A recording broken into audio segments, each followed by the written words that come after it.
본문 14절에 인자하고 진실하게 너를 대우하리라를 오늘 말씀의 제목으로 삼습니다. 이 말씀이 저와 여러분의 삶이 되기를 바랍니다. 하나님과 모세의 명령에 대해서 여호수아가 즉시 순종하려고 하고 또 그런 자신을 전적으로 지지하는 백성들의 응원 속에서 이제 여호수아는 곧 있을 전쟁 준비에 박차를 가합니다. 먼저 2명의 정탐꾼을 들여보내는데요. 40년 전에도 같은 일이 있었습니다만 그때와 크게 다른 점은 일단 정탐꾼의 숫자가 많이 줄었습니다. 각 지파에서 1명씩 12명이었던 것을 단 2명으로 줄였습니다.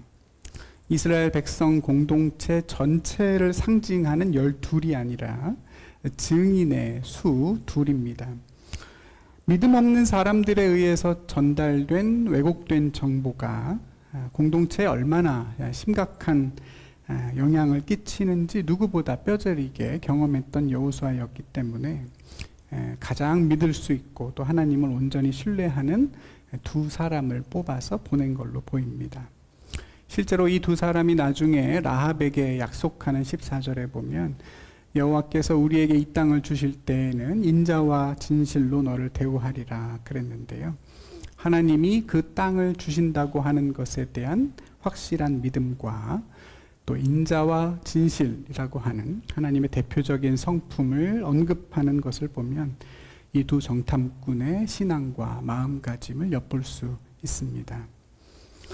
아울러 이 2 정탐꾼을 보내는 여호수아의 마음도 오늘 본문의 행간에 잘 나타나 있는데요. 오늘 본문 1절을 히브리어 원문 성경으로 살펴보면 우리말로 번역되지 않은 한 단어가 있다는 것을 발견하게 됩니다. 오늘 본문에는 여호수아가 이 정탐꾼들을 그냥 보냈다라고만 되어 있지만 원문에는 조용히 은밀하게 라는 뜻의 부사가 이 보냈다라는 동사를 수식하게 하고 있습니다. 원래 정탐꾼은 다 은밀하게 보내는 거죠. 다 소문내고 정탐꾼 간다 이렇게 보내는 경우는 없습니다. 다 은밀하게 보내기 때문에 아마도 번역을 따로 하지 않았겠습니다만 원문은 그 의미를 분명히 강조하고 있습니다. 제 추측입니다만 아마도 이 정탐꾼을 보낸 사실을 대다수 아군들에게도 알리지 않았는 아주 비밀스러운 작전이었을 것으로 짐작해 봅니다. 여호수아와 이 2명의 정탐꾼들만 아는 작전이었을 수도 있겠죠. 최대한 은밀하고 신속하게 여리고 지역을 집중해서 정탐하려고 했던 여호수아의 의도가 잘 나타납니다. 그렇게 여리고로 들어간 2 정탐꾼은 곧장 라합이라는 기생의 집, 매춘부의 집으로 들어갑니다. 왜 하필 거길 들어갔을까요? 어떤 성적인 욕구 때문에 들어간 건 아니겠죠? 낯선 외부인이 여리고의 사람들의 이목을 최대한 끌지 않으면서도 들어갈 수 있는 곳, 그러면서도 여리고의 여러 사정들을 잘 캐낼 수 있는 곳을 의도적으로 골랐던 것처럼 보입니다. 사실 그럼에도 불구하고 여기에 미묘한 긴장이 흐르는데요. 정탐꾼을 보낸 장소로 나와 있는 1절의 그 장소 시딤은 이스라엘 백성들이 이방 여인들과 음행을 하다가 하나님께 심판을 받았던 장소이기 때문입니다. 얼마 되지 않은 얘기입니다. 모압 여인들과 음행하여 전염병이 돌았고 그 결과 24,000명이나 되는 사람의 목숨이 희생됐던 곳입니다.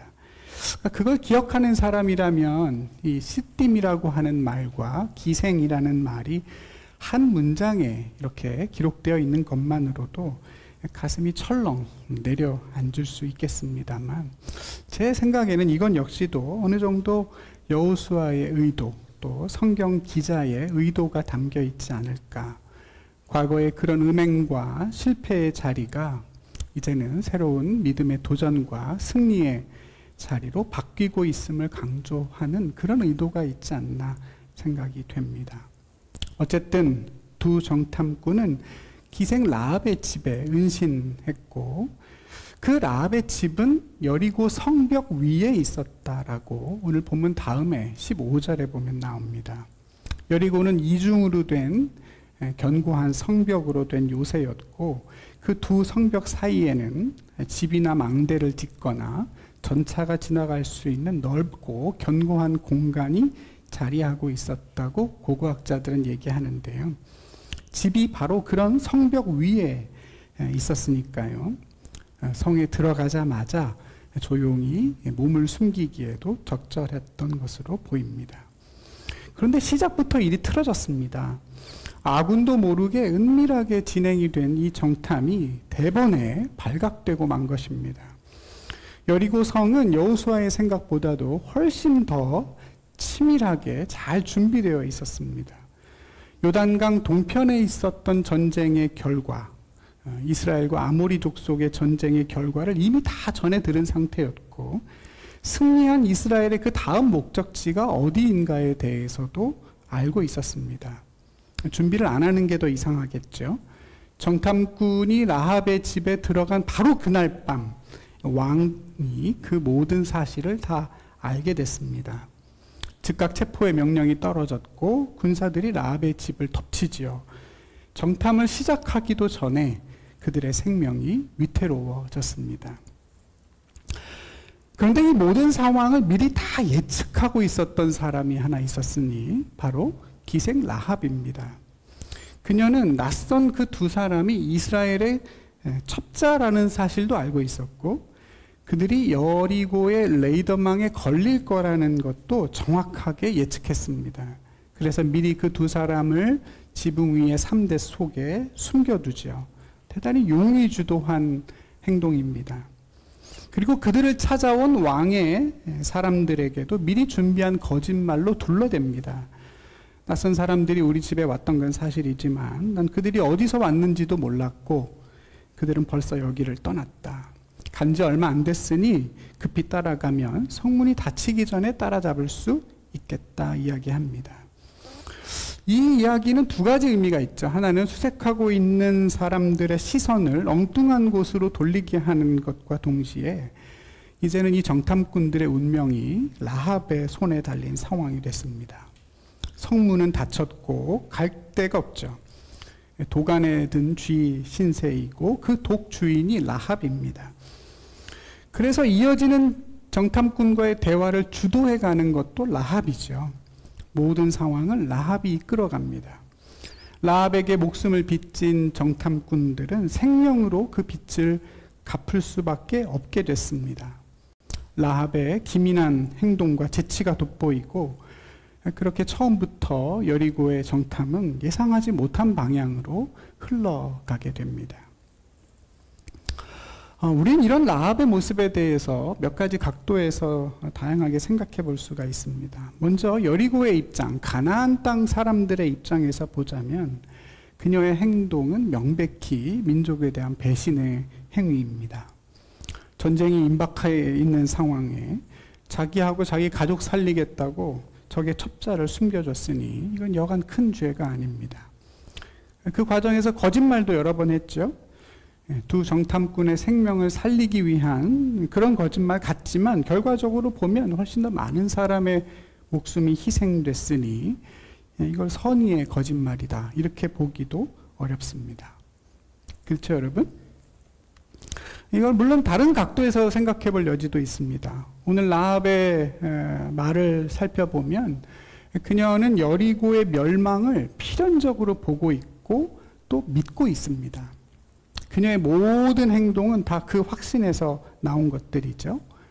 어떻게 그런 결론에 이르게 됐는지는 알 수 없지만 라합은 애굽에서 그리고 요단강 동편에서 하나님이 이스라엘 백성들에게 하신 그 일을 듣고 본 것도 아니고 듣고 이스라엘의 하나님 여호와가 참 하나님이다 라는 결론에 이르렀습니다. 그녀가 보기에 이 전쟁은 이미 끝났습니다. 결과가 다 나왔어요. 싸우기도 전에 여리고의 사람들의 마음이 다 녹았고 정신이 혼미해졌습니다. 만약 그녀가 이 두 사람을 숨겨두지 않는다고 하더라도 시간이 조금 지체될 뿐 여리고 멸망의 결과가 달라지진 않을 거라고 라합은 확신했을 겁니다. 9절에 보면 여호와께서 이 땅을 너희에게 주신 줄을 내가 아노라 그랬습니다. 이 주셨다는 단어의 시제가 과거형입니다. 이 땅을 이미 하나님이 너희에게 주신 것을 내가 알고 있다. 이 똑같은 표현을 14절에서 두 명의 정탐꾼이 하는데요. 여호와께서 우리에게 이 땅을 주실 때에는 인자와 진실로 너를 대우하리라. 이때는 시제가 미래입니다. 당연히 지금 정탐하는 중이고 정복하지는 못했으니까 정탐꾼의 입장에서 미래형으로 썼겠죠. 근데 그걸 라합은 과거로 말합니다. 반드시 일어날 일이고 어떤 의미에서는 이미 일어났습니다. 그리고 그것은 이미 나의 현실 속에 영향을 끼치고 있죠. 그 현실을 내가 받아들여서 내 선택의 기준으로 삼고 있습니다. 이 땅을 이미 너희에게 주셨다. 사실 이 말씀은 앞에 1장에서 여호와 하나님이 여호수아에게 하신 그 말씀입니다. 너희 발바닥으로 밟는 곳은 모두 내가 너희에게 이미 주었다. 그때 하나님이 과거로 말씀하셨거든요. 근데 바로 그대로 라합은 그 사실을 믿고 있고 그 믿음에 충실하게 행동하려고 하고 있습니다. 자기 운명을 그 믿음에 다 걸고 있는 거죠. 그런 관점에서 보면 오늘 이 라합의 행위는 자기가 알고 있고 믿고 있는 바 종말이라는 현실 속에서 자신의 생명을 보존할 수 있는 단 하나의 최선의 길을 찾고 그 길을 주도 면밀하게 걸어간 모습이라고 말할 수 있습니다. 여리고의 멸망을 확신하고 있던 그녀에게는 사실상 두 가지 선택지밖에 남아있지 않습니다. 정탐꾼들을 여리고에 넘겨주고 조금 더 얼마의 시간을 살다가 여리고와 함께 멸망할 것인가, 아니면 정탐꾼을 숨겨주는 위험을 무릅쓰고 이스라엘과 함께 살아남을 것인가, 그 둘 중 하나의 선택을 해야 했습니다. 여리고의 왕도 두렵지만 하나님은 더 두려웠죠. 자신이 보기에, 라합이 보기에 하나님은 상천하지의 유일한 하나님, 위로는 하늘에서나 아래로는 땅에서나 하나님이신 분이셨어요. 그 하나님이 두려웠습니다. 과거에 출애굽을 하는 과정에서 바로가 히브리 산파들에게 태어난 아이들 다 죽여라 명령했을 때 산파들은 그 명령을 어기고 거짓말하죠. 히브리 여인들은 애굽 여인들과 달라서 건강해서 산파들이 도착하기도 전에 애들을 쑥쑥 잘 출산합니다. 이렇게 얘기했는데요. 성경에 보면 바로보다 하나님을 더 두려워해서 그렇게 말했다고 기록합니다.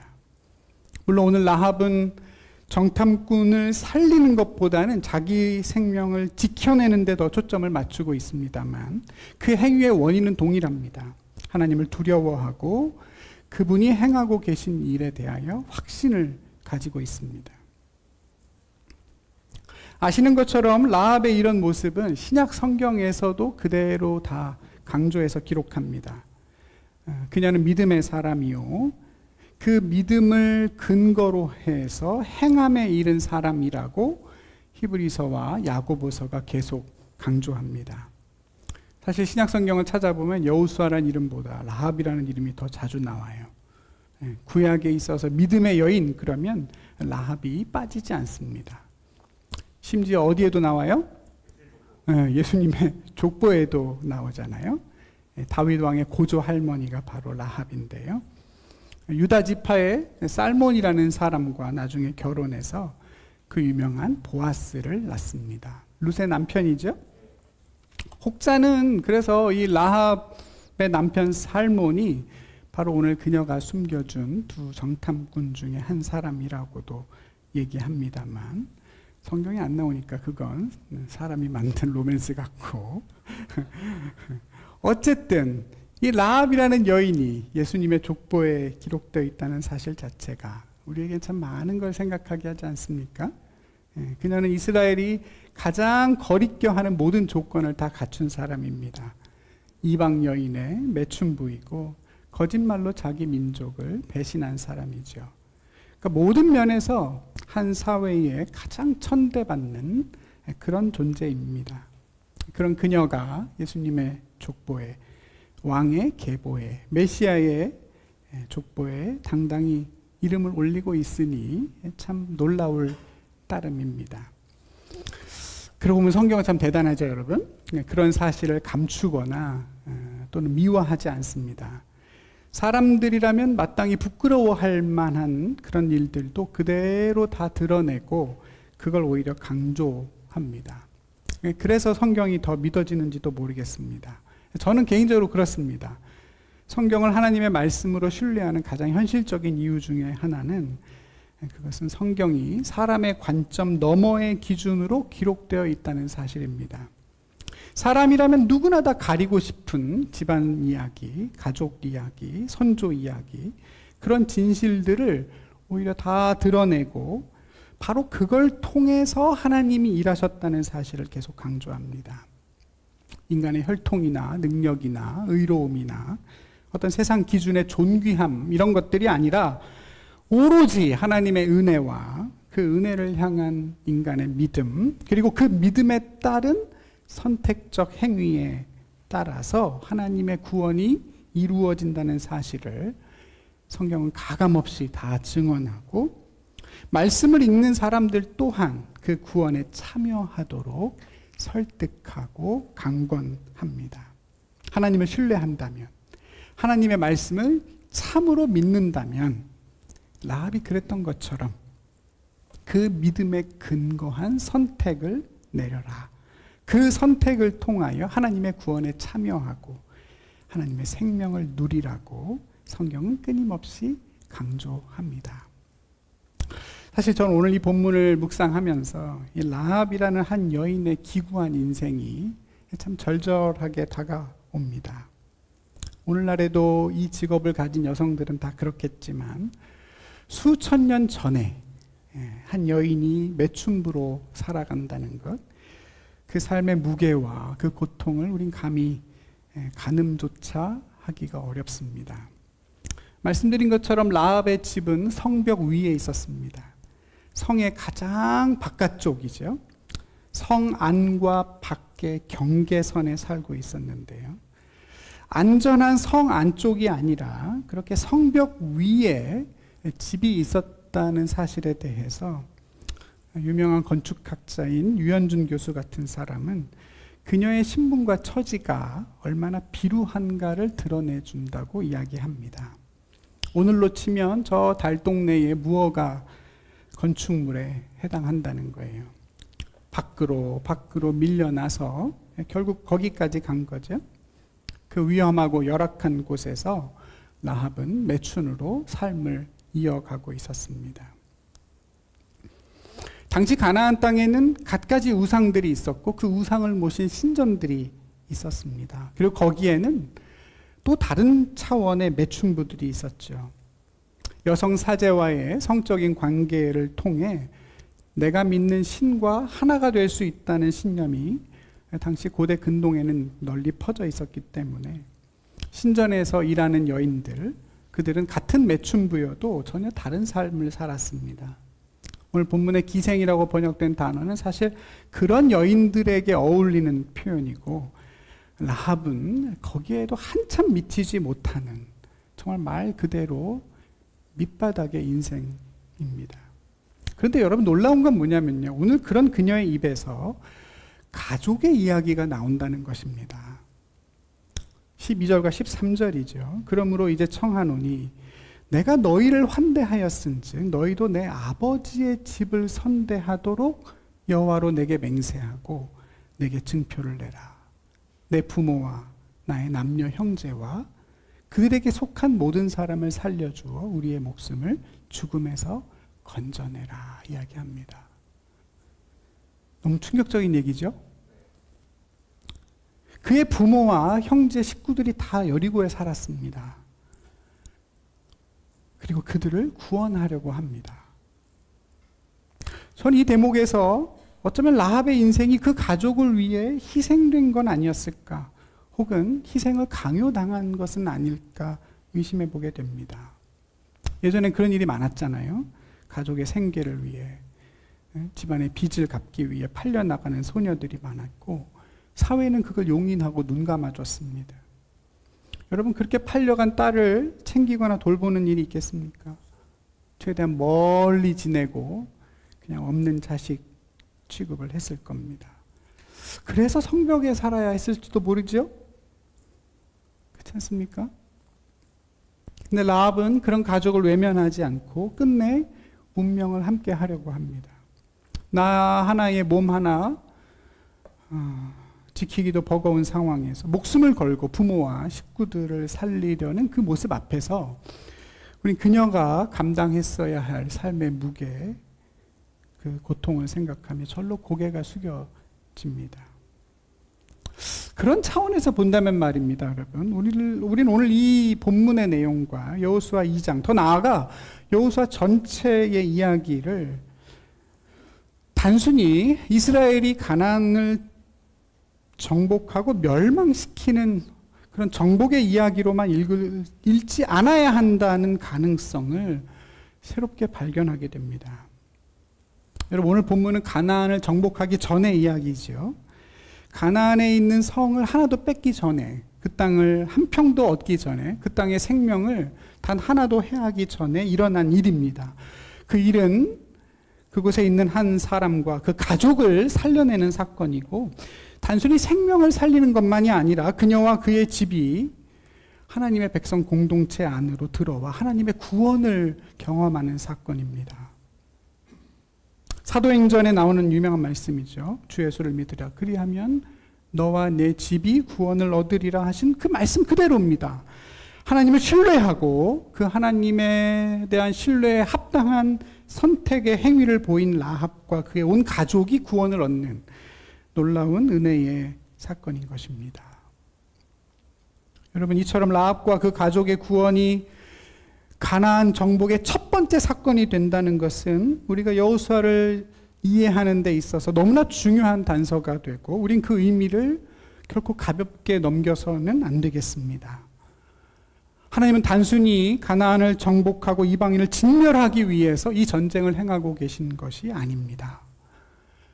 가나안을 심판하는 것보다 그 속에 있는 한 생명을 살려내는 이야기가 먼저입니다. 그리고 그 생명은 여리고에서 가장 작고 비천하고 힘없는 존재이고 가장 부정한 존재로서 도저히 스스로 그 밑바닥에서 일어설 수 없는, 자기 힘으로는 절대 구원에 이를 수 없는 사실이라는 것에 주목해야 합니다.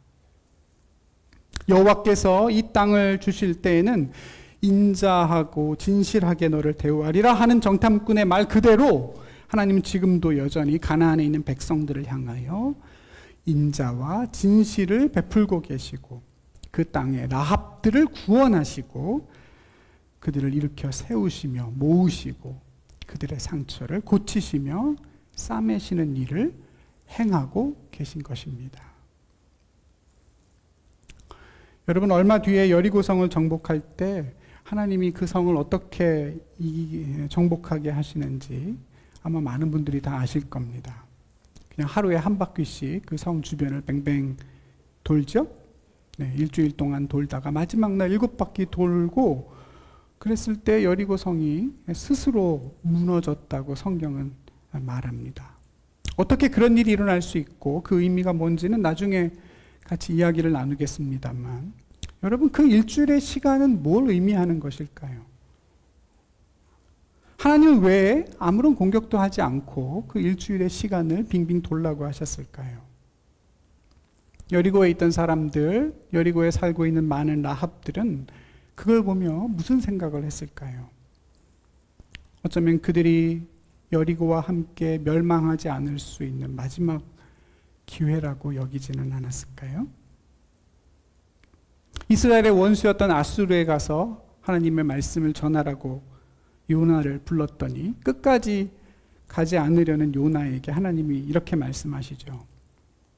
네가 수고도 아니했고 재배도 아니한 하룻밤에 났다가 하룻밤에 말라버린 박넝쿨을 네가 그토록 아끼는데 하물며 이 큰 성읍 니느웨에는 좌우를 분별하지 못하는 자가 12만여 명이요 가축도 많이 있나니 내가 어찌 그들을 아끼지 아니하겠느냐 하시죠. 여리고를 아끼고 남아있는 라합을 아끼고 그곳에 있는 생명을 아끼는 하나님의 시간, 그들에게 인자와 진실로 대우하시는 그 시간이 일주일의 시간 아니었을까요? 에스겔 선지자에게 하나님 말씀하시죠. 죽을 자가 죽는 것을 내가 기뻐하지 않는다. 너희는 스스로 돌이켜 살지니라 했습니다. 죽어 마땅한 자가 죽는 것을 하나님은 기뻐하지 않으신답니다. 그가 돌이켜 살기를 원하세요. 십자가에 매달려 돌아가시는 그 순간까지도 곁에 있는 죄인을 구원하시는 그 주님이 우리가 믿는 하나님이시죠. 이스라엘 백성들은 다 살려주시고 가나안 백성은 심판하는 게 아닙니다. 거룩함의 기준에서, 하나님의 기준에서 가장 멀리 있는 사람, 가장 구원받을 수 없는 사람이, 그 여인이 하나님의 공동체 안으로 들어오게 되는 이야기로 여호수아서는 시작됩니다. 그리고 얼마 지나지 않아 우리는 유명한 아이성 사건을 통해서 아간이라는 사람이 죽임을 당하는 것도 보게 될 겁니다. 그 사건이 중요한 이유는 뭐냐면 가나안이 받을 심판을 이스라엘이 받기 때문입니다. 심지어 아간은 유다 지파라고 나옵니다. 나중에 성경을 자세히 보겠습니다만 유다로부터 이어진 아간까지의 계보를 성경은 아주 자세하게 언급합니다. 여러분, 유다 지파가 어느 지파입니까? 다윗의 지파이고 왕의 가문이고 메시아의 가문이고 이제 라합이 들어가는 지파입니다. 여러분, 놀랍지 않습니까? 가나안의 매춘부였던 라합이 유다 지파 살몬과 결혼하여 예수님의 족보에 들고, 원래 유다 지파에 속해 있던 이 아간은 가나안이 받을 심판에 떨어집니다. 밖에 있던 자가 안으로 들어오고 안에 있던 자가 밖으로 내쫓깁니다. 운명이 뒤바뀌는 얘기죠. 그 뒤바뀐 운명이 저와 여러분 오늘 우리에게도 와 있고, 우리는 오늘도 이곳에 모여 그분의 인자와 진실을 경배하고 있습니다. 여러분, 여호수아의 밑바탕에는 이처럼 하나님의 은혜의 섭리가 유유히 흘러가고 있습니다. 겉으로 이 책을 보면 이스라엘과 이방인을 구별하고 분리하는 책이요, 심판의 책처럼 보이지만, 그러나 그 속사를 들여다보면 그 경계를 허무는 은혜가 이미 시작되고 있습니다. 라합이 고백했던 것처럼 여호와는 위로는 하늘에서도 아래로는 땅에서도 하나님이시고, 우리의 생각으로는 가늠할 수 없는, 그보다 훨씬 더 큰 깊이와 더 세밀함으로 우리의 삶에 이 땅에 간섭하고 계시고 모든 생명을 인자와 진실로 대우하고 계십니다.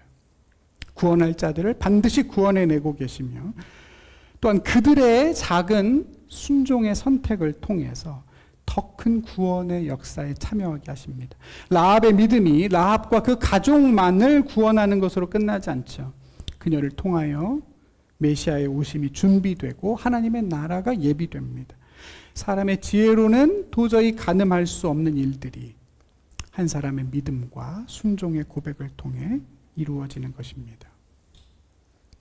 여호수아와 이스라엘 백성들은 그 크고 놀라운 하나님을 지금 눈으로 목도하고 있습니다. 그냥 우리가 가나안 백성들을 쳐 무찌르며 끝나는 것이 아니라 그 과정에서 누군가의 생명을 구하는 일이 있다는 것, 그리고 그 라합을 통해서 자신들이 승리하게 된다는 고약한 진실을 받아들이게 됩니다. 여러분, 가나안 정복은 기생의 신앙과 도움을 통해 이루어지는 일이고 이방 여인의 거짓말을 통해 얻어졌습니다. 이건 이스라엘이, 여호수아가 생각했던 그런 승리가 아닐 겁니다. 이방인들과는 어떤 언약도 맺지 말라, 신명기 7장에서 하나님이 신신당부한 내용인데요.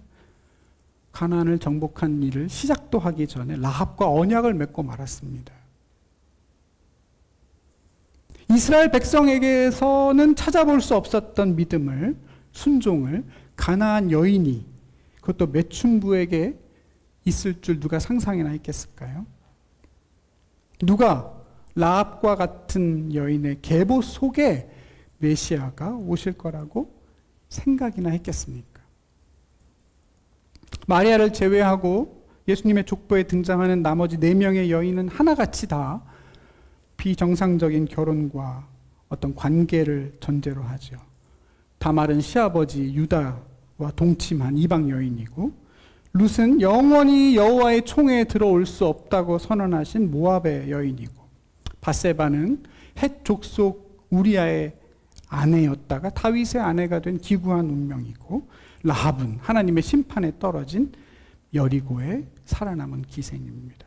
성경은 이 모든 내용을 조목조목 기록하고 강조하죠. 하나님의 나라가 어떤 나라인지, 어떻게 우리 가운데 이루어지는 나라인지를 다시 한번 생각해 보라고 말합니다.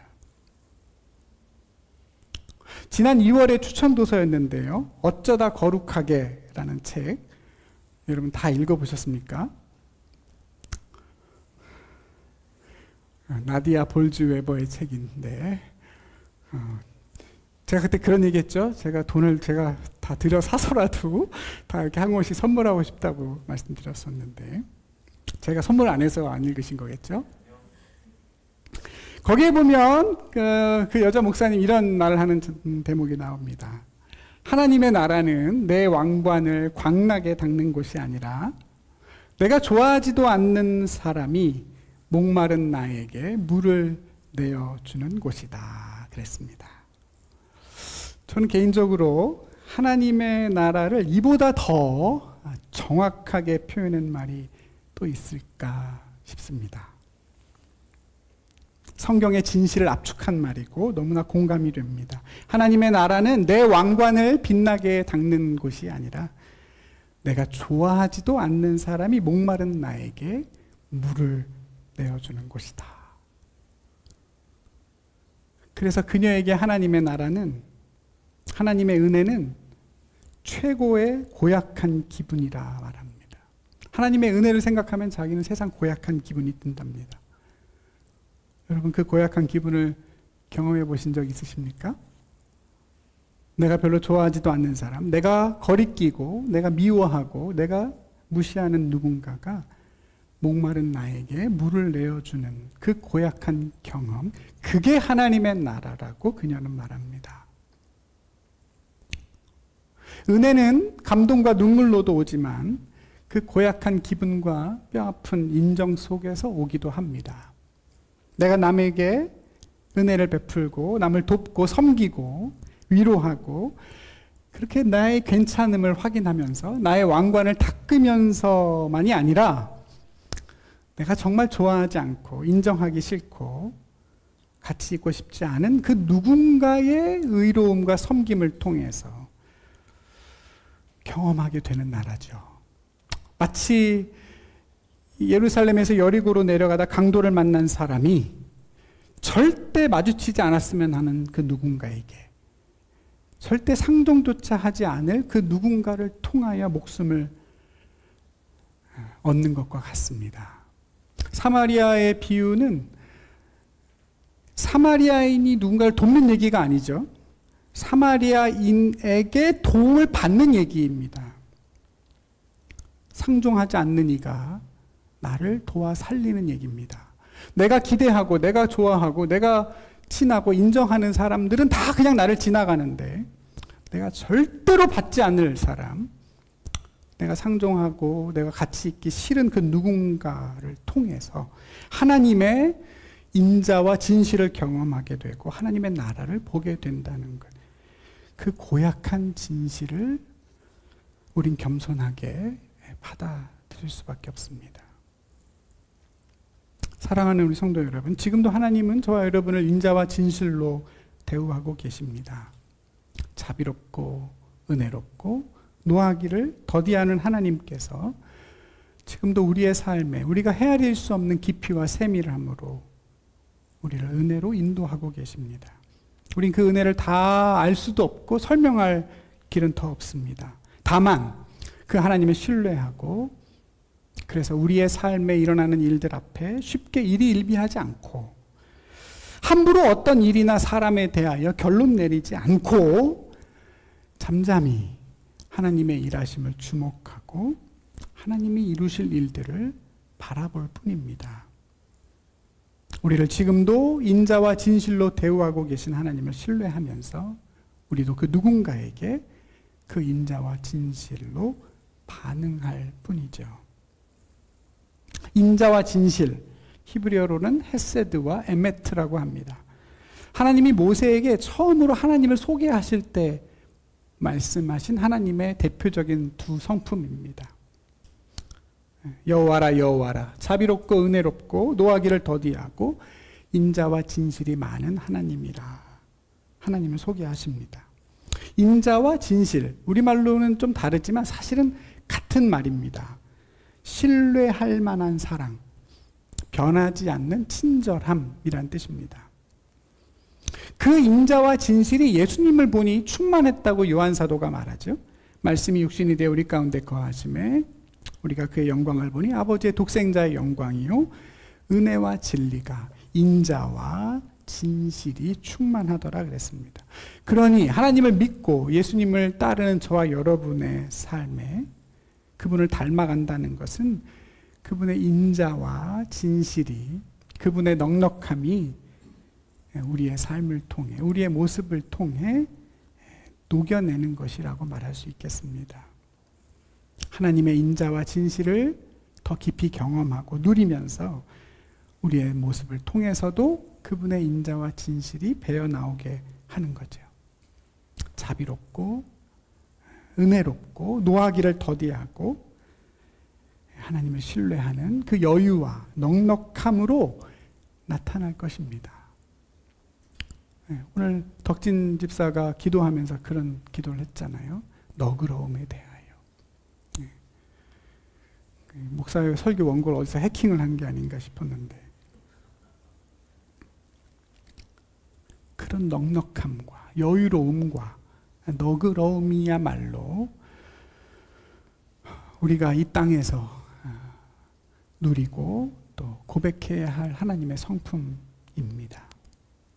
온전하지 않아도, 완벽하지 않아도, 내 기준에 미치지 못해도, 그걸 우리가 다 채우지 못해도 오히려 그래서 하나님이 간섭할 수 있고 역사할 수 있다는 그 여유와 너그러움으로 나 자신과 다른 사람을 대우하는 것, 그것이 우리가 경험해야 할 하나님의 나라인 줄로 믿습니다. 너무 계산적이지 말아야겠죠? 조금 무던하게 손해도 볼 줄 알아야 됩니다. 세상을 너무 이분법적으로 이건 나에게 도움을 주는 사람, 나에게 해를 끼치는 사람, 갑, 을 이렇게 구분하지 말고 그래봤자 인간의 지혜가 하나님의 어리석음보다 못하다는 사실을 기억하고 하나님을 신뢰하는 사람답게 조금 더 무던하게 구김없이 흔들림 없이 매 순간을 감사로 누리며 사는 지혜가 우리에게는 꼭 필요합니다. 작은 믿음이어도 그 믿음에 따른 실질적인 선택의 행위가 뒤따르는 믿음을 갖기 위해 애써야 됩니다. 그게 오늘 라합이 보여주는 믿음이죠. 그가 알고 있는 믿음은 딱 두 가지밖에 없었습니다. 하나님은 살아계시고 그분은 그분에게 다가가는 자에게, 그 편에 서 있는 자에게 좋은 걸 주신다는 그 작은 믿음이죠. 그거 외에는 하나님 위해서 아는 게 아무것도 없었습니다. 근데 라합은 그 겨자씨만한 그 믿음에 자신의 전부를 걸었죠. 나와 내 가족은 하나님 편에 서겠다. 내 운명을 그 믿음 거기에 건 겁니다. 우리에게 믿음은 그런 거죠. 행위로 이어지지 않는 거창한 말이나 어떤 지식이 아니라 비록 너무나 작지만 반드시 선택과 행위로 드러나게 되는 그것. 이거 외에는 내가 살 길이 없다라고 믿어질 때 나오는 우리의 너무나 단순하고 단호한 행동들. 여러분 그것이 성경이 말하는 신앙의 모습입니다.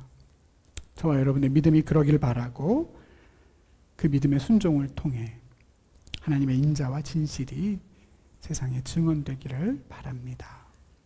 저 오늘 이 말씀을 준비하면서 오늘 본문의 이 내용이 우리 7월의 암송 구절이었던 이사야 42장 말씀과 너무나 잘 맞는다 하는 생각을 했습니다. 여러분, 우리 주보에 있는 7월의 암송 구절을 다시 한번 읽고 설교를 마치겠습니다. 우리 다 같이 한 목소리로 한번 이사야 42장 말씀 읽어보겠습니다. 시작. 나 여호와가 의로 너를 불렀은즉 내가 내 손을 잡아 너를 보호하며 너를 세워 백성의 언약과 이방의 빛이 되게 하리니 내가 눈먼 자들의 눈을 밝히며 갇힌 자를 감옥에서 이끌어내며 흑암에 앉은 자를 감방에서 나오게 하리라. 아멘. 이 말씀이 저와 여러분의 삶이 되어서 오늘 이 땅의 많은 라합들에게 하나님의 구원이 이르기를 축복합니다. 기도하겠습니다.